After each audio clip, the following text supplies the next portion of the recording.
Hey, it's Erin.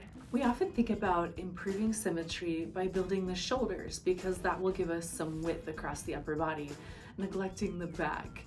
Now, I think one of the best ways to create symmetry between upper body and lower body is to really focus on building that V taper.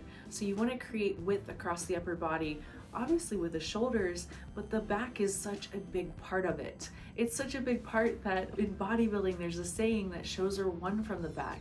It's very easy to train the mirror muscles, if you will. These are the muscles we can easily see, and when you can easily see them, you can develop that connection very quickly. With the back, of course, it's a different story. You can't see it, so you have to feel the muscles. You have to employ some techniques that are gonna help you get the most out of each rep and really develop that mind-muscle connection, which I'm gonna share with you today. We're gonna do a full workout that's going to create that HD back and give you that symmetry between upper body and lower body. So without further ado, let's hit the gym and build that beautiful V taper. Our first exercise is a T-bar row. Go ahead and grab your double D attachment. This is going to improve your grip strength. It's also going to improve the range of motion, making the exercise more effective. Feet are going to be shoulder width apart, maybe a bit wider. Make sure you bend your knees. This is going to help limit the use of momentum. Keep in mind, angles train angles, so if we're sitting a bit more upright with the upper body, you're going to hit more of the upper back, creating that V taper. If at any point you want to hit more lower back, go ahead and lean more towards the floor so you can go up to parallel with your upper body. Think about from your elbow to your hand as part of the weight itself, and you're doing a pure pull through the elbow, squeezing your shoulder blades together at that mid-rep point. Our next exercise is a pull down with a scapular retraction. The handle itself does not matter so much as the two-part movement does. So get that full extension at the top, and what we're going to do as step one, retract your scapula or shoulder blades, pull your shoulder blades back and down, lock them in, and then do your pull down. Performing it this way is going to help improve mind muscle connection and help give you a more effective pull. So it is going to really help get that pull down form down.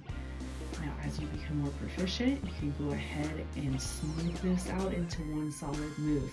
But right now, just go nice and slow. Focus on that scapular retraction, focus on that mid-rep squeeze, and going nice and slow on the negative. This is going to, again, help with that mind-muscle connection so much. Next exercise is the dumbbell pullover.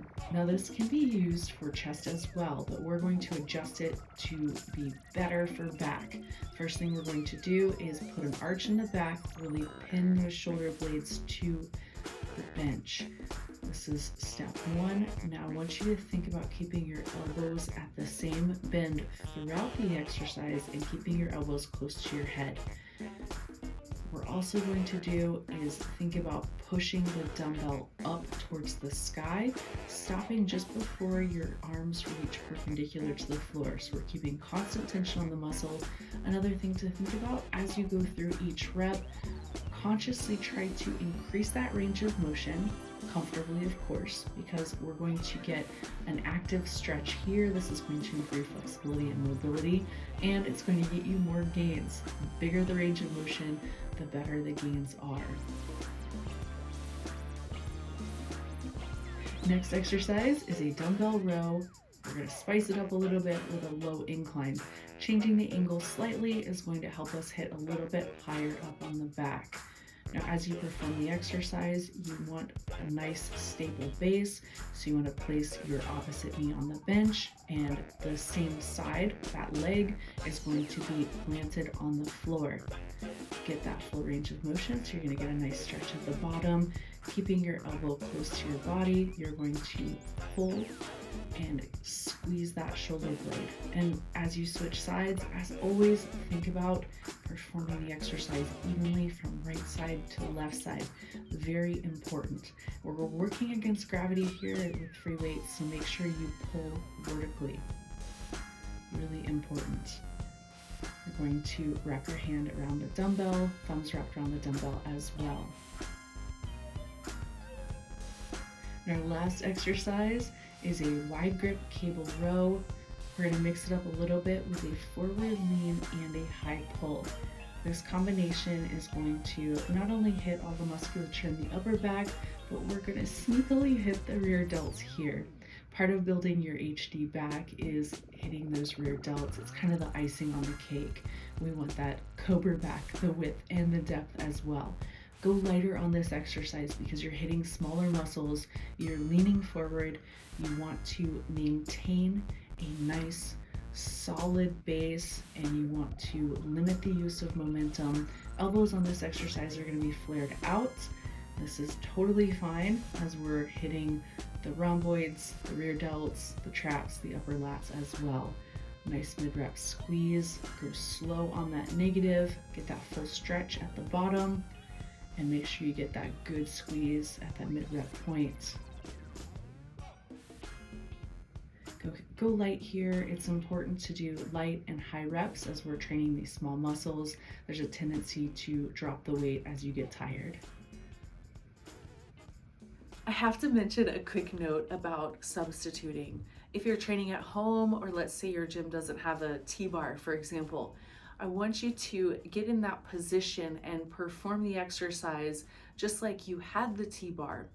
Now, when you do this, you're able to mentally start to sub in some exercises that might work. This could be a bent over dumbbell row. This could be a supine or chest supported row on an incline bench. There are so many different ways that we can make the exercises work for what we currently have. Cable row is another good one, a bent over cable row. So just start to think, and if you have any issues, remove the equipment and just either mentally, or you can just do it with body weight, perform the exercise, and it should start to come to you. Now, as always, if you have any questions, feel free to leave them below, and I'm happy to suggest alternatives.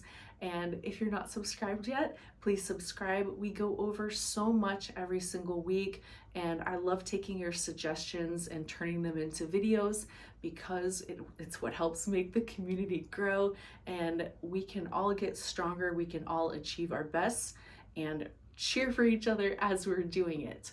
All right, that's it for this week. Until next week, train smart, train hard, y'all.